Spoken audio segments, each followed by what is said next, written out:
వెళ్తే పడుకొని ఉన్నారు. అలాగే 10 గంటల టైం అది 11 గంటలకి మహమ్మద్ అలీ జిన్నా గారి దగ్గర వెళ్తే వారు కూడా పడుకొని ఉన్నారు. మీరైతే ఇప్పుడు దాకా లేచి నిలబడి ఇంతవరకు చేస్తున్నారు అనేసి ఆ జర్నలిస్ట్ అడిగారట. అడిగితే అప్పుడు ఇతనిచ్చిన సమాధానం ఏంటని తెలుసా? ఇతనిచ్చిన సమాధానం తెలుసా?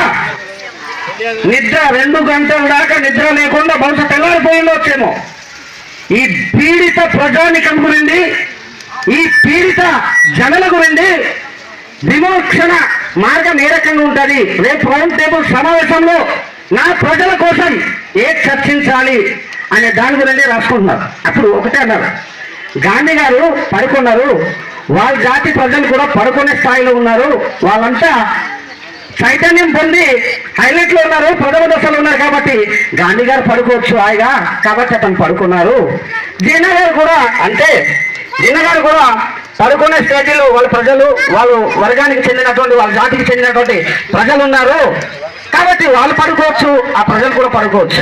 కానీ నా ప్రజలు చైతన్యం కాలేదు, నా జనులు అంత స్థితికి రాలేదు కాబట్టి నా నిద్రని, నా ప్రాణాన్ని, నా సమస్తాన్ని పణంగా పెట్టి నా జాతి రక్షణ కోసం, నా జాతి చైతన్యం కోసం రేపు రౌండ్ టేబుల్లో చర్చించేటటువంటి విషయాల గురించి నేను నోట్ చేసుకుంటున్నానని చెప్పినటువంటి గొప్ప వ్యక్తి డాక్టర్ బాబాసాహెబ్ అంబేద్కర్.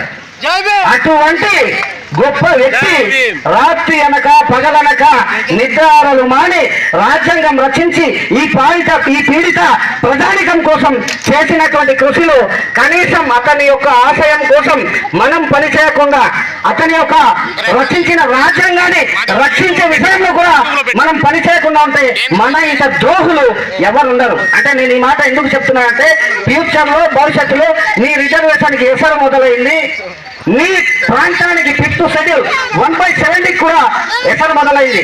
కాబట్టి మిత్రమా, నువ్వు గడిపేది క్రికెట్ గ్రౌండ్ గా, నువ్వు గడిపేది వాలీబాల్ గ్రౌండ్ గా డిసైడ్ చేసుకో. యువత అంటే మేల్కొల్పు కలగాలని నేను మాట్లాడుతున్నాను. ఆవేశంలో నాలో ఉన్నటువంటి బాధ మీ ముందు వ్యక్తపరుస్తున్నాను. కాబట్టి ఫ్యూచర్ లో బాబాసాహెబ్ అంబేద్కర్ నిద్రాహారాలు మారి నీకు సంపాదించిన పెట్టినటువంటి రిజర్వేషన్ ని, 5th షెడ్యూల్ ని నువ్వు వదులుకోవడానికి సిద్ధంగా ఉన్నావా? నీ రాజ్యాంగాన్ని కాపాడుకోవడానికి ముందుకున్నాడని సిద్ధంగా ఉండాలని మిత్రులందరూ మీ అందరికీ నేను చెప్తున్నాను. ఎందుకు ముఖ్యంగా యువతకి బల్ల గొంతు చిచ్చి చెప్తున్నాను. మీ క్రికెట్ ఆట, మీ వాలీబాల్ ఆట లో మీ సెల్లులో స్పెండ్ చేసేటటువంటి సోటి కొద్దిగా ఆపి నీ జాతి కోసం, నీ చట్టాల కోసం ముందుకు రావాలని మీకు ఆహ్వానిస్తూ మరి